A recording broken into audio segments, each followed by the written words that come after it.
Hello everybody, Sam here, engineer, MBA, and investor. And in today's video, I want to talk about the latest news this week, earlier part of this week. Vertex, the big pharma company Vertex, acquiring ViaCyte.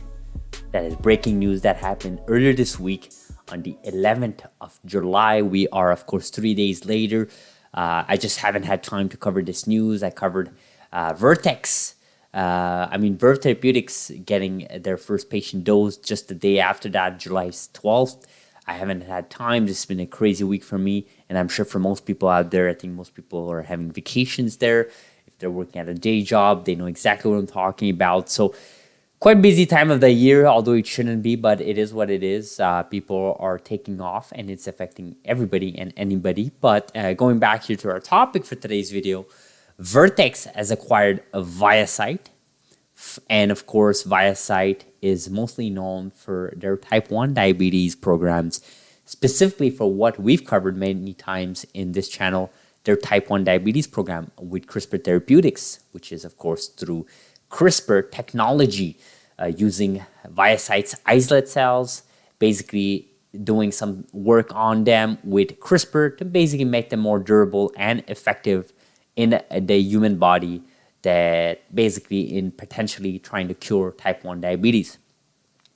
Now, of course, they have this ongoing clinical trial that we have yet to get any data, that they dosed their first patient earlier this year on the February 1st, I believe, or the first week of February of 2022. That was the first patient that was dosed. Many more, I'm assuming, since then, but no data. Regardless of how that program is going, ViaCyte has decided to sell themselves to the big pharma company, Vertex, for $320 million cash. So, I think this is pretty big for a couple of reasons.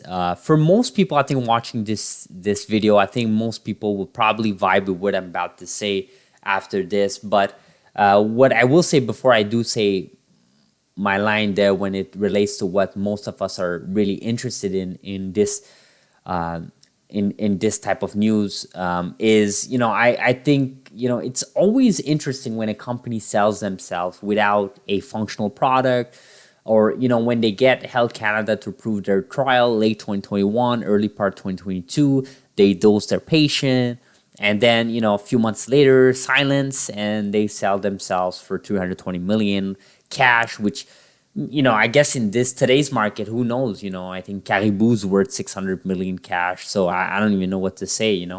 But obviously it is low compared to what this company was trying to tackle: type 1 diabetes, type 2 diabetes. This is a $1 billion market, if not more, and there's obviously a huge TAM behind it. Now, obviously, this is a big win for Vertex. Vertex has had their own type 1 diabetes that was actually under FDA hold up until the week before this acquisition.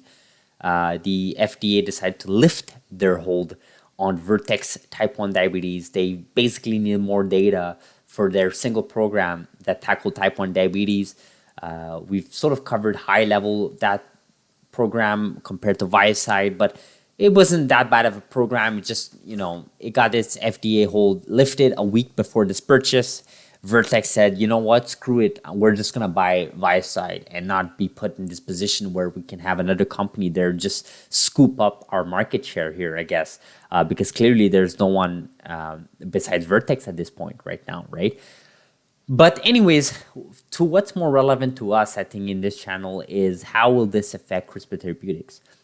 Like I said, Crispr Therapeutics have their program with ViaCyte, and they'll keep their program with ViaCyte, especially with their latest tweet here, congratulating their partner, Vertex. Of course, it is a partner for their CTX001 program, or Hexacell, which is going very well, may I remind you.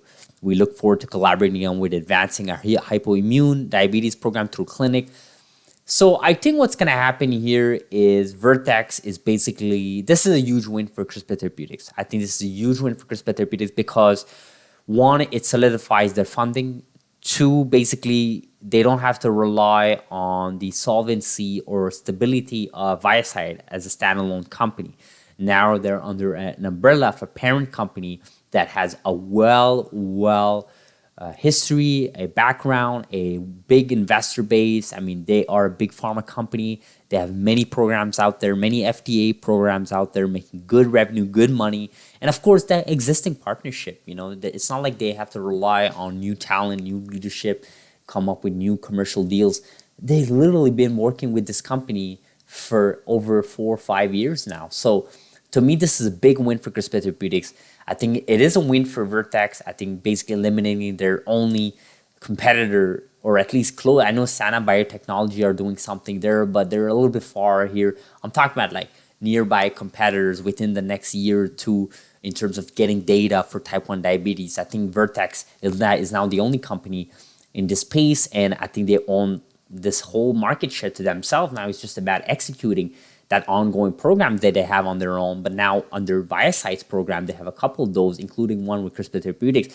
So it'll be interesting to see how they navigate them, how they spin off certain programs, what type of funding they can provide. Of course, when you have these big pharma companies funding you, you have more resources to put in each of those programs. But of course, like we've seen in history, more money does not mean more success, especially when we're talking about biotech, right? These things take time. These things take, a lot of time. And of course, it's going to take many, many months, if not years, to see anything out of this type of acquisition.